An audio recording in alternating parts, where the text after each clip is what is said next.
नमस्कार, मी मधुरा. झी24 तास मध्ये आपलं स्वागत आहे. आज आपण हितगुज या आमच्या खास कार्यक्रमात चर्चा करणार आहोत सांध्यांच्या विविध इजा आणि संधिवातावर उपचार या विषयावर. आणि या विषयावर चर्चा करण्यासाठी आमच्या स्टुडिओमध्ये आलेत या विषयातील तज्ञ डॉक्टर सारंग देशपांडे. विषयाला सुरुवात करण्यापूर्वी मी डॉक्टर सारंग देशपांडे यांचं आमच्या स्टुडिओमध्ये स्वागत करते. नमस्कार डॉक्टर. डॉक्टर सारंग देशपांडे यांची थोडक्यात ओळख करून द्यायची झाल्यास डॉक्टर सारंग यांनी पुणे विद्यापीठातून MS ऑर्थो आणि इंग्लंडमधून MCH ऑर्थोमध्ये पदवी संपादन केली आहे. तर जर्मनीमधून त्यांनी ऑर्थोस्कोपी आणि जॉईंट रिप्लेसमेंटचं खास प्रशिक्षणही घेतलंय. गेल्या 3 वर्षांपासून ते ठाणे येथे प्रॅक्टिस करतायत. क्युरे स्पेशालिटी हॉस्पिटल पटनी एंटरप्राइजेस इथे ते सुरुवातीपासून कार्यरत आहेत. चला तर डॉक्टरांकडून या विषयाबद्दल अधिक माहिती जाणून घेऊया. मात्र तुम्हालाही या विषयाशी संदर्भात काही प्रश्न असतील, शंका असतील तर तुम्ही आमच्या टोल फ्री क्रमांक 1800221010 वर संपर्क साधून त्यांना थेट प्रश्न विचारू शकता. तेव्हा लगेच चर्चेला सुरुवात करूया. डॉक्टर, पुन्हा एकदा स्वागत आहे. आणि अर्थात आजचा जो आपला विषय आहे तो सांध्यांच्या इजा आणि संधिवात ह्याच्यावरती उपचार ह्यावरती आज आपण चर्चा करणार आहोत. मात्र सगळ्यात अगोदर मला प्रश्न तुम्हाला विचारायचा आहे, सांध्यांच्या इजा किंवा स्पोर्ट्स इंजुरीज ह्या कोणत्या असतात? आता नावाप्रमाणे स्पोर्ट्स इंजुरीज ह्या खेळताना झालेल्या इजा आहेत, पण त्याचबरोबर बऱ्याचशा इजा किंवा व्यायाम करणाऱ्या नंतरच्या या सर्व इजांनाच एकंदर स्पोर्ट्स इंजुरीज असं म्हटलं जातं. तर या स्पोर्ट्स इंजुरीज विविध प्रकारच्या आहेत. मेनली जे आपले सांधे आहेत त्याच्या भोवतीचे जे स्नायू, अस्थिबंध किंवा लिगामेंट्स आणि कार्टिलेज किंवा कुर्च्या या सर्व एकंदर ज्या टिश्यूज आहेत किंवा पेशी आहेत, यात कुठल्याही पेशीला जर मार लागला तर त्याला आपण स्पोर्ट्स इंजुरी असं म्हणतो. आणि हे विविध गटातील वयोगटातील लोकांमध्ये या स्पोर्ट्स इंजुरीज घडू शकतात. अगदी 15 वर्षापासूनच्या मुलांपासून ते 50-60 वर्षाच्या वृद्ध माणसांपर्यंत या स्पोर्ट्स इंजुरीज घडू शकतात. या कॉमन सगळ्या गटांनाच आपण स्पोर्ट्स इंजुरीजच नाव देतो. बरोबर. मात्र कोणत्या सांध्यांना ह्याचा जास्त धोका असतो किंवा जास्त इजा पोहोचू शकते? आपल्यात सगळ्यात जास्त इजा होणारा सांधा हा गुडघ्याचा आहे, कारण हा खूपच पृष्ठभागावरील किंवा सुपरफिशियल सांधा आहे. त्यामुळे हा सांधा सगळ्यात जास्त यामध्ये मोडतो किंवा इजा होणारा सांधा आहे. त्याच्याच बरोबर खांद्याचा सांधा, त्यानंतर घोट्याचा सांधा म्हणजे अँकल जॉईंट आणि एल्बो हे अजून त्यात सहभागी जास्त आहेत. तर ह्या 4 सांध्यांना मेजॉरिटीली जास्त करून इजा या अशा स्पोर्ट्स इंजुरीच्या होतात. बरं. आणि अर्थातच तुम्ही म्हणालात की स्पोर्ट्स इंजुरीज मग ती अपघाताने होत असेल किंवा इतर काही कारणास्तव खेळताना होत असेल, व्हॉट एव्हर इट इज, पण तेव्हा जेव्हा झाली इजा तर मग एकमेव सर्जरी हा एक उपाय आहे का? पहिल्यांदा तर या इजा झाल्यानंतर सर्वात महत्त्वाची गोष्ट म्हणजे त्या इजेचं परीक्षण करून आपण बघणे की ती इजा कोणत्या प्रकारची आहे. आता आम्ही या इजा 3 प्रकारामध्ये आमच्या दृष्टीने मोडतात. पहिली इजा ही ग्रेड 1 इंजुरी स्प्रेन आम्ही म्हणतो, की ज्यामध्ये हे अस्थिबंध किंवा लिगामेंट्स हे थोडेसे आपल्या हाडाच्या जागेवरून थोडेसे सरकले जातात. फक्त केळाचं जसं साल निघतं तसे थोडेसे बाजूला होतात. त्यावेळेस लिगामेंट तुटलेलं नसतं, फक्त ते बाजूला झालेलं असतं. तर अशा पद्धतीच्या इजांना फक्त रेस्ट आणि मेडिकेशन दिल्यानंतर त्या पूर्णपणे बऱ्या होऊ शकतात. मग आपल्याला 3 ते 6 आठवडे त्याला पूर्णपणे बांधून ठेवणं गरजेचं असतं सांध्याला, ज्याला आपण इमोबिलायझेशन म्हणतो. मग प्लास्टर करा किंवा ब्रेसमध्ये त्याला ठेवा. तर या पद्धतीनं ही जी ट्रीटमेंट झाली तर ती पूर्णपणे बरी होऊ शकते. ग्रेड 2 ही ह्याच्या थोड्याशा पुढची इजा आहे, की ज्याच्यामध्ये थोडाफार त्या लिगामेंटचा पार्ट तुटतो आणि थोडाफार अजून शिल्लक असतो, तो पूर्णपणे वेगळा झालेला नसतो. आणि तिसरी जी इजा आहे त्यामध्ये पूर्णपणे लिगामेंट हे हाडापासून तुटून जाते. तिसऱ्या प्रकारच्या इजेमध्ये डेफिनेटली सर्जरीचाच रोल आहे, कारण या इजांचा आमच्या संशोधनातून आम्हाला सापडलेलं आहे की अशा इजांना जर आपण ट्रीटमेंट दिली नाही तर त्याचे दुष्परिणाम खूप जॉईंट्सवर होतात. ग्रेड 2 ही त्यातली मधली फळी आहे. आता ग्रेड 2 ही डॉक्टर आणि पेशंट या दोघांच्या असेसमेंट आणि चर्चेनंतर हे ठरवता येऊ शकतं की सर्जरी करावी का त्याला कॉन्झर्वेटिव्ह किंवा आपण नुसतं इमोबिलायझेशन करून त्याची ट्रीटमेंट द्यावी. त्या दोन्ही पद्धतीने त्याला उपचार करता येतो. ते डॉक्टर आणि पेशंटच्या मध्ये ठरवून त्या गोष्टीचा उपचार करता येऊ शकतो. आणि अर्थात ती इजा किती खोलवर आहे की त्याचा परिणाम काय होणार आहे हे देखील तुम्ही पेशंटला सांगता आणि मग त्याप्रमाणे सर्जरी केली जाते. पहिल्यांदा तर त्याला सूज असते त्याच वेळेस आपण त्याचे एक्सरेज करून घेतो. बरोबर. एक्सरे मध्ये आपल्याला दिसतं की हाडात कुठे इंजुरी नाहीये, हाडामध्ये फ्रॅक्चर जर नसेल तर ती इंजुरी डेफिनेटली ही त्याच्या शेजारच्या सांध्या शेजारच्या स्नायूमध्ये किंवा लिगामेंटमध्ये आहे. तर मग त्यासाठी आपल्याला कदाचित MRI ची सुद्धा गरज पडू शकते आणि MRI नंतर आपल्याला ते असेस करता येतं की इंजुरी किती सिव्हिअर आहे, किती आणि त्याची ट्रीटमेंट त्याच्या पुढे आपण ठरवता येते आपल्याला. बरोबर. अर्थातच हे खरं तर तुम्ही म्हणालात की सर्जरीवरती डिपेंड्स असतं, पण ही सर्जरी करण्याची पद्धत आता दुर्बिणीतून म्हणजे ऑर्थोस्कोपिक सर्जरीची झालेली आहे. तर नेमकी काय आहे ही सर्जरीची पद्धत? आर्थ्रोस्कोपी ही आता नवीन डेव्हलप झालेली सिस्टीम अशी आहे की आपण पूर्वी याच सर्जरीज सांधा उघडून करायचो. त्यावेळेस आपल्याला पूर्ण डोळ्याने आपण त्या सांध्यामध्ये काय डिफेक्ट झाला हे बघायचो, लिगामेंट कुठलं तुटलंय किंवा काय अजून त्यात इजा झालेली ते आपण बघायचो आणि त्याच्यावर उपचार करायचो. पण आता त्याच डोळ्याचं काम हा कॅमेरा करतो.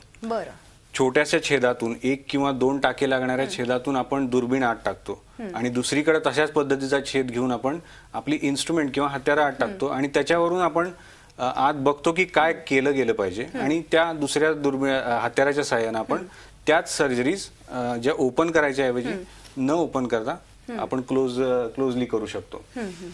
अर्थातच म्हणजे थोडक्यात काय तर ह्याच्यामुळे एक सोपी पद्धत खरं तर अस्तित्वात आलेली आहे. त्यामुळे पेशंटला म्हणजे कुठेही म्हणजे हॉस्पिटलाइज होण्याची गरज भासते का, हे फार महत्वाचं आहे हा प्रश्न. म्हणजे मला असं वाटतं हॉस्पिटलायझेशन ह्याच्या डेफिनेटली फायदा होतो. कारण काय होतं, जेव्हा तुम्ही ओपन सर्जरी करता तेव्हा तुम्हाला 2-3 दिवस पेशंटला त्याच्यावर निरीक्षण करायला लागतं. कारण मोठं इन्सिजन किंवा त्याला टाके मोठे घातलेले असतात, तर त्याच्यामध्ये रक्तस्राव कुठं होत नाही ना, कुठं इन्फेक्शन बसत नाही, या सगळ्या गोष्टीची आपल्याला काळजी असते. पण जेव्हा आपण दुर्बिणीतून शस्त्रक्रिया करतो तेव्हा बऱ्याचशा शस्त्रक्रिया अशा आहेत की तुम्ही सकाळी ऑपरेशन करा आणि दुसऱ्या दिवशी सकाळी पेशंटला तुम्ही घरी पाठवू शकता. कारण 24 तासामध्ये हॉस्पिटलमधनं तो बाहेर पडतो. बरोबर. कारण आता त्याचं टेक्निकही खूप चांगल्या पद्धतीने डेव्हलप झालेलं आहे. त्यामुळं ज्या शस्त्रक्रियांमध्ये पूर्वी खूप वेळ लागायचा त्या आता शस्त्रक्रिया लवकरात लवकर व्हायला लागल्यात. त्याच पद्धतीनं आता इंटरनॅशनल ब्रँडचे भरपूर इन्स्ट्रुमेंट्स चांगले डेव्हलप झालेले आहेत. त्यामुळं तुम्हाला सर्जरीला एक दुवा मिळालेला आहे की तीच सर्जरी करण्यासाठी स्पेसिफिक हत्यारं आहेत आणि ती हत्यारं तुम्हाला त्या सर्जरी करण्यासाठी खूप चांगली मदत करतात आणि त्या सर्जरी लवकर होऊन जातात. आणि अर्थातच ही सर्जरी केल्यामुळे कुठेही तुमचे व्रण राहत नाहीत का? बरोबर. फार महत्व. आजकाल तर सगळ्या लोकांना या गोष्टीचा फारच अपेक्षा असतात की जास्त सर्जरीचा व्रण कुठं राहू नये. खास करून शोल्डर सर्जरीमध्ये फिमेल्सना खूपच वाटतं की तिथं कुठं दिसू नये आणि या सर्जरीमुळे त्याचा डेफिनेटली फायदा होतो आणि काही दिवसानंतर 1 वर्षभरानंतर तो व्रण अजिबातच दिसत नाही. बरोबर आहे. तर हा त्याचा नक्कीच फायदा आहे. म्हणजे नक्कीच फायदेशीर खरं तर ही ऑर्थोस्कोपिक सर्जरी आहे. मात्र अनेकदा असं होतं की गुडघ्यांच्या ज्या इजा होतात त्या फार त्रासदायक असतात. हे कितपत खरं आहे आणि ह्या इजा कोणत्या आहेत? गुडघ्याच्या इजा ह्या खूप कॉमनली होतात, खूपच नियमितपणे या इजा होतात. कारण तरुण वयात आपण सगळेच जण कुठल्या ना कुठल्या पद्धतीच्या स्पोर्ट्स ऍक्टिव्हिटी, कल्चरल ऍक्टिव्हिटीमध्ये इन्व्हॉल्व असतो आणि पाय मुरगाळणे, कुठेतरी पडणे, मुंबईसारख्या धकाधकीच्या आयुष्यामध्ये लोकलमध्ये धावपळीत कुठेतरी आपल्याला त्रास होणे हे एकदमच कॉमन आहे. आणि त्यावेळेस आपण बऱ्याच वेळा या गोष्टी निग्लेक्ट करून जातो की आपल्याला 2 दिवस सूज होती, गोळ्या घेतल्या, बरं झालं. पण नंतर त्याचे दुष्परिणाम दिसायला लागतात. काही 6 महिन्यानंतर ते चालताना आपल्याला लचक भरलेली असते किंवा कॉन्फिडन्स येत नाही, पळताना आपल्याला वाटतं की आपण पडू. तर या सगळ्या गोष्टी हळूहळू आपल्याला दिसायला लागतात आणि गुडघा हा त्यात फार जास्त इंजुरी होणार. कुठेतरी ही लक्षणं दिसायला लागतात आणि नंतर मग ह्याच्यामध्ये इजा निर्माण होऊ पेशंट आपल्याकडे येतो आणि विचारतो नक्की झालंय काय, मला असं का होतंय, पूर्वी मला सगळं जमत होतं पण आज जमत नाही, का होतंय. मग त्यावेळेस मग डॉक्टर त्याचे MRI करून, एक्सरे करून त्याचे उपचारासाठी पुढे त्याला डायरेक्शन देतात. म्हणजे थोडक्यात तोल जात असतो. बऱ्याचदा असं होतं की वजन वाढल्यामुळे पण तोल जाण्याचे चान्सेस असतात, मग त्याच्यामुळे इंजुरी होण्याचे चान्सेस वाढतात. वजनाचा एक पार्ट आहे, वजनामुळे सुद्धा इंजुरीचे चान्सेस वाढतात. पण माझ्या मते इंजुरी पहिल्यांदा जी झालेली आहे, तुम्ही जेव्हा पहिल्यांदा पडला होता किंवा पाय मुरगाळला होता त्यावेळेस जी इंजुरी झाली ही खूप कारणीभूत असते पुन्हा पुन्हा होणार. म्हणजे साधं मुरगळणं देखील एक कारणीभूत ठरू शकतं मोठ्या इंजुरीजला. पण मग जर मुरगळला साधा पाय तर डॉक्टर सांगतात की पेन किलर्स घ्या आणि हे होईल, म्हणजे प्रॉब्लेम सॉल्व्ह होईल तुमचा किंवा हे त्रास कमी होईल. तर मग हे योग्य आहे का? पहिल्या दिवशी तर डेफिनेटली तुम्हाला त्याला बंधन घालणं गरजेचंच आहे, इमोबिलायझेशन करणे किंवा त्याला गोळ्या देणे फार गरजेचं आहे. आणि जेव्हा तुम्हाला सापडतं की तुम्हाला अशा इंजुरीज झालेल्या आहेत त्याच्यावर मात्र नुसत्या गोळ्या खाऊन तुम्हाला कदाचित उपचार मिळणार नाही. बरोबर. जेव्हा तुम्हाला माहिती मग आहे त्याला की तुम्हाला फिजिओथेरपी वगैरेची गरज फिजिओथेरपीची गरज भासते, पण ती सर्जरीच्या नंतर जर एखाद्या लिगामेंट धक्का तुटला बसला असेल असेल. तर बरोबर. पहिल्यांदा त्याला ट्रीटमेंट देणं गरजेचं आहे आणि मग नंतर फिजिओथेरपीचा रोल त्यात डेफिनेटली आहे. नक्कीच. आपल्याला फोन कॉल्स यायला सुरुवात झाली. पहिला फोन आलाय. नितीन बोलतायत. विचारा काय प्रश्न आहे. नमस्कार हा, नितीन, नमस्कार. बोला हा नमस्कार मॅडम, मी डॉक्टर कारगिले बोलतोय. बोला. माझं प्रोफेशनल आहे, मी व्हेटरनरी डॉक्टर आहे. हा आणि आमचं जे म्हणजे व्हेटरनरी डॉक्टरांचं जे शेड्यूल असतं प्रायव्हेट व्हेटरनरी तर शक्यतो 2 व्हीलरवर रनअप जास्त असतं. बरोबर. म्हणजे 2 व्हीलर रनअप असतं आणि डेली कमीत कमी 150 पर्यंत रनिंग आहे, म्हणजे 150 किलोमीटर पर डे. आणि त्याच्यामुळे प्रॉब्लेम असा येतो की डेली रनअप केल्यामुळं आता मी 2001 ला प्रॅक्टिस स्टार्ट केली, 2014 झाले. म्हणजे जवळजवळ कमीत कमी 5 ते 7 लाख किलोमीटर 2 व्हीलर झालेले आहेत. बरोबर आहे. त्याच्यामुळे बॅक पेन्स आणि पायाला मुंग्या येणं किंवा थोडंसं विकनेसपणा जाणवणं, कॅल्शियम डिफिशियन्सी, टेस्ट येणं ज्याला म्हणतो आपण, अशा कंडिशन जाणवतात. तर त्याबद्दल म्हणजे काय अजून आयडियल काय करू शकतो म्हणजे त्याबद्दल? नक्कीच नक्कीच. डॉक्टर तुमच्या प्रश्नाचं उत्तर देतील. नितीन, माझ्या मते हा जो प्रकारचा तुमचा प्रॉब्लेम आहे तो ऍक्च्युली स्पोर्ट्स इंजुरीच्या ग्रेडमध्ये मोडतच नाही. हे तुमचे पाठीचे जे दुखणं आहे ते वारंवार तुम्ही ट्रॅव्हलिंग करता आणि त्यामुळे तुमचे पाठीचे स्नायू थकून जात आहेत आणि त्यामुळे तुम्हाला हे त्रास होत आहेत. तर माझ्या मते तुम्ही त्याच्यासाठी फिजिओथेरपीच घेणं जास्त उचित ठरेल. किंवा योग्य व्यायाम असणं देखील फार महत्वाचं ठरू शकेल ना. नक्कीच. आपण एक छोटासा ब्रेक घेऊ, अशी चर्चा पुढे चालू ठेवूया. हितगुज मध्ये वेळ झाली एका छोट्याशा ब्रेकची. तुम्ही पाहत राहा झी 24 तास. रहा एक पाऊल पुढे.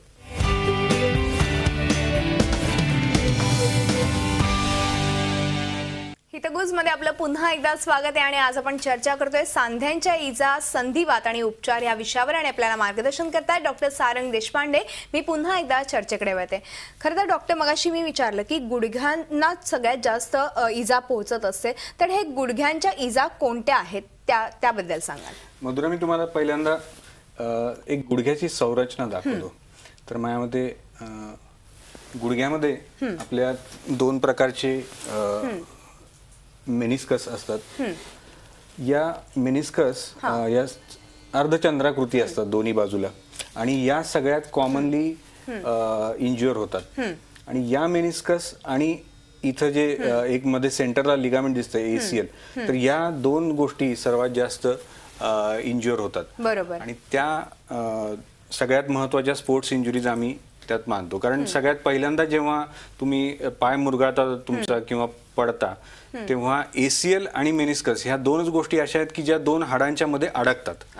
बरं. आणि त्यामुळे त्या फाटतात. तर पहिल्या या इंजुरी सगळ्यात महत्वाच्या आपल्याला ट्रीटमेंट त्याला करायला लागते. यंग लोकांमध्ये 20, 25, 30 वर्षाच्या मुलांमध्ये मेनिस्कस प्रिझर्व करण्याकडे आमचा जास्त कल असतो. म्हणजे जर ती फाटलेली असेल तर त्याला शिवण्यासाठी आजकाल उपचार अवेलेबल आहेत. Direct suture, knotless suture available आहेत की ज्याला गाठी बसत नाहीत. तर आम्ही अशा पद्धतीच्या ज्या तुटलेल्या मेनिस्कस आहेत त्या आम्ही सुचर करतो. जर ACL म्हणजे अँटिरियर क्रुशिएट लिगामेंट हे सेंटरमध्ये आपल्या गुडघ्याच्या लिगामेंट असतं आणि ते गुडघ्याला आपल्याला पुढं अचानकपणे पुढे जाऊ देत नाही आणि पळताना जे आपल्याला बॅलन्स जाण्याचा जो प्रश्न येतो तो ACL नसताना येऊ शकतो. तर ते आपल्याला बघावं लागतं. तर त्या ACLचं रिकन्स्ट्रक्शन करणं गरजेचं आहे आणि ह्या सगळ्या सर्जरीज आर्थ्रोस्कोपीनं होऊ शकतात. नक्कीच. तर आपल्या शरीरातलं लिगामेंट काढून आपण ACLच्या जागी पूर्ववत त्याला लावून टाकतो. नक्कीच. मला खांद्याच्या इंजुरीज बद्दल पण जाणून घ्यायचे, पण तत्पूर्वी आपल्याला एक फोन आला. आपण फोन घेऊया. संतोष बोलतायत भोसरीवरनं. विचारा काय प्रश्न आहे. नमस्कार संतोष, बोला. हा नमस्कार मॅडम, बोला. तर माझा प्रश्न असा होता की मला संधिवाताचा आजार आहे, पण आता मी ज्या गोळ्या खातोय पेन किलर, त्या गोळ्यांनी माझ्या डोळ्यांवर प्रॉब्लेम झालाय. पेन किलर संधिवाताच्या आजारावर खातोय मी. तर त्या गोळ्या खाऊ का नको, कशा खायच्या, किंवा ट्रीटमेंट चालू ठेवायची का नाही ठेवायची, हा प्रश्न मला विचारायचा आहे. बरं, ठीक आहे. माझ्या मते त्यांना जो संधिवाताचा प्रकार आहे तो दाह देणारा संधिवात किंवा रुमॅटॉइड आर्थरायटिस टाईपचा संधिवात आहे आणि त्याच्यावरच्या काही गोळ्यांना असे दुष्परिणाम दिसतात. बरोबर. पण माझ्या मते त्यांनी त्यांच्या संधिवाताचे जे स्पेशलिस्ट रुमॅटॉलॉजिस्ट जे असतात त्यांचं यासाठी ओपिनियन घेऊन ट्रीटमेंट चालू ठेवणं गरजेचं आहे. कारण आपल्याला एका बाजूला संधिवाताची पण ट्रीटमेंट करायची आणि दुसऱ्या बाजूला त्याच्यावरचे होणारे दुष्परिणामही टाळायचे. बरोबर. तर ते जे जजमेंट आहे ते आय थिंक त्याच्या रुमॅटॉलॉजिस्ट स्पेशलिस्टनेच घेतलं चांगलं आहे बरोबर, त्यासाठी. नक्कीच. त्याचबरोबर कधी उठता बसताना देखील खांद्याला प्रॉब्लेम होऊ शकतो. जास्त ड्रायव्हिंग केलं देखील तरी सुद्धा होऊ शकतं. तर ह्या इंजुरी कोणत्या असतात? सर्वात प्रॉमिनंट इंजुरीज आपल्याला दिसतात ते म्हणजे सांध्या निखळणे, खांद्याचा सांधा. तर हा खांद्याचा सांधा निखळताना बऱ्याच वेळा पहिल्यांदा कुठल्या तरी पद्धतीचा अपघात झालेला असतो. कोणतरी गाडीवरून पडतं, धक्का लागतो, खेळताना पडतं किंवा अचानक खेचला जातो हात. खेचला जातो, तर बरोबर. त्यानंतर ह्या अशा पद्धतीचे सांध्या निखळण्याचे आजार होतात. तर या पद्धतीची जी इजा आहे ती जर यंग लोकांमध्ये झाली, 20 ते 30 वर्षाच्या आतल्या लोकांमध्ये, तर ती सांधा निखळण्याची प्रक्रिया वारंवार होण्याचे खूप चान्सेस असतात. आपल्याला हा जो सांधा आहे खांद्याचा हा बॉल अँड सॉकेट किंवा खळीचा सांधा आहे. पण हिप जॉईंट किंवा खुब्याच्या सांध्याप्रमाणे ही जी खळी आहे ही गोलाकार नसून फ्लॅट आहे, बरं. सरळ पृष्ठभाग आहे. त्यामुळे जे काही ह्याची स्टेबिलिटी संतुलन आहे ते सगळं त्याच्या शेजारच्या स्नायूंवर अवलंबून म्हणजे आहे. थोडक्यात घर्षण जास्त झाल्याने देखील होऊ शकतं.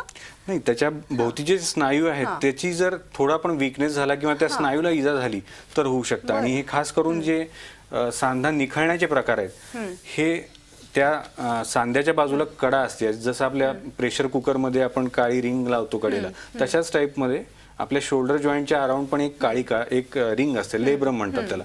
तर ती लेब्रम पहिल्या निखळण्याच्या वेळेस, डिस्लोकेशनच्या वेळेस ती फाटते आणि ती परत जागेवर तर आपोआप बसत नाही. त्यामुळे ते वारंवार होण्याचे चान्सेस वाढतात. मग अशा ठिकाणी आपल्याला ती लेब्रम परत जागेवर बसवणं गरजेचं असतं. तर त्यासाठी परत ह्याच्यात दुर्बिणीतनं शस्त्रक्रिया करून त्या लेब्रमला परत जागेवर बसवण्यात येतं. आणि हा उपचार केल्यानंतर पूर्णपणे ते बरं होऊ शकतं. म्हणजे थोडक्यात ह्याला सर्जरी एकमेव पर्याय आहे. पहिल्या डिस्लोकेशन नंतर जर वयाचं लिमिट 30 ते 40च्या आतला पेशंट असेल तर डेफिनेटली सर्जरी लागणार आहे. कारण आमच्या रिसर्च मधून सुद्धा हे सापडलंय की या लोकांना मोर दॅन 90%, 90% जास्त चान्स आहे की त्याला परत वारंवार हेच डिस्लोकेशन होतील किंवा बरं. म्हणजे वारंवार खांदा निखळण्याचे चान्सेस जास्त असतात. जर वय जास्त असेल, 40च्या वर असेल तर नुसतं त्याला बांधून ठेवणं खांदा, त्यांनी उपचार होऊ शकतो. आपण एक छोटासा ब्रेक घेऊ आणि ब्रेक नंतर अशी चर्चा पुढे चालू ठेवूया. हितगुज मध्ये पुन्हा वेळ झाली एका छोट्याशा ब्रेकची. तुम्ही पाहत राहा झी24 तास, रहा एक पाऊल पुढे.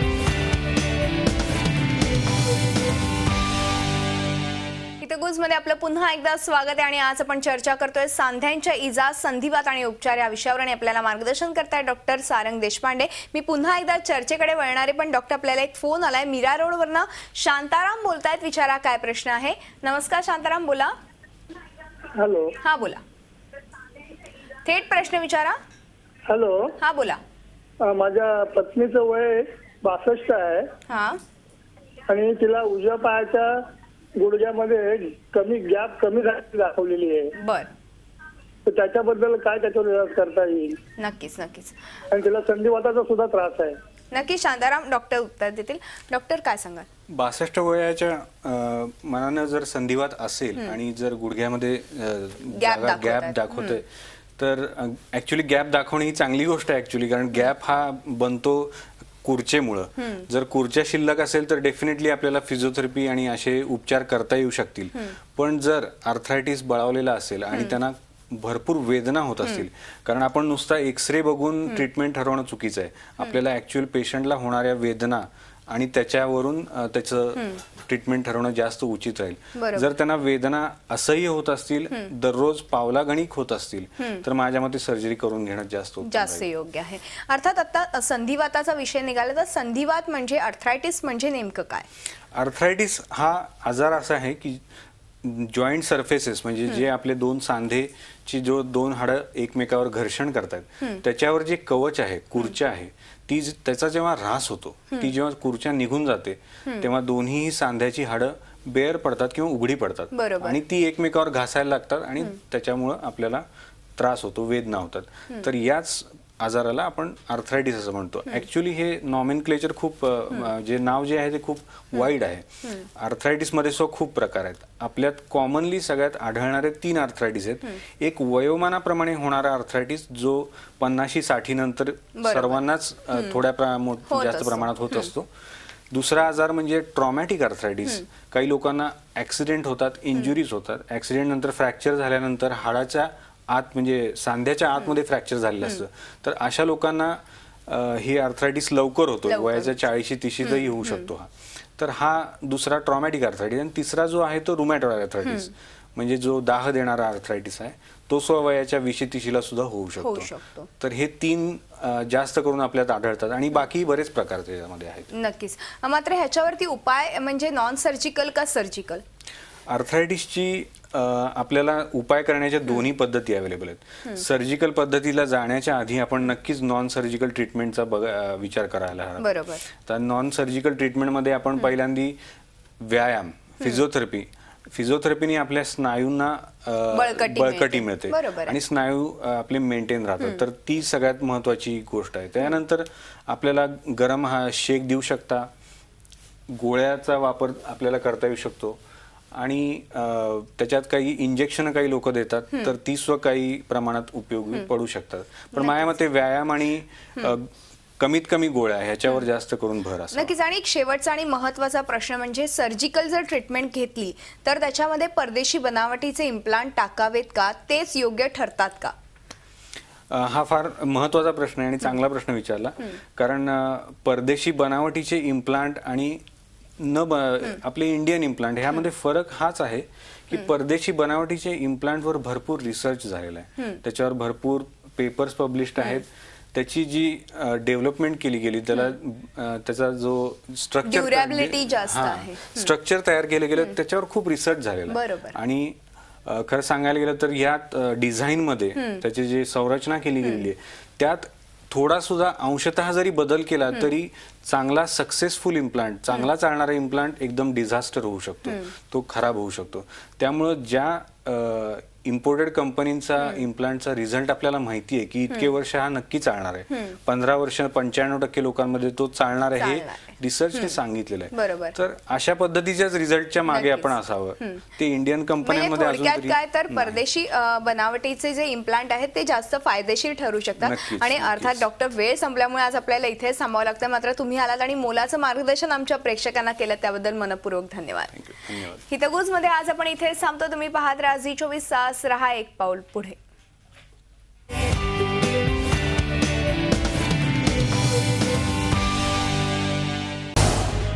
झी24 तास, रहा एक पाऊल पुढे.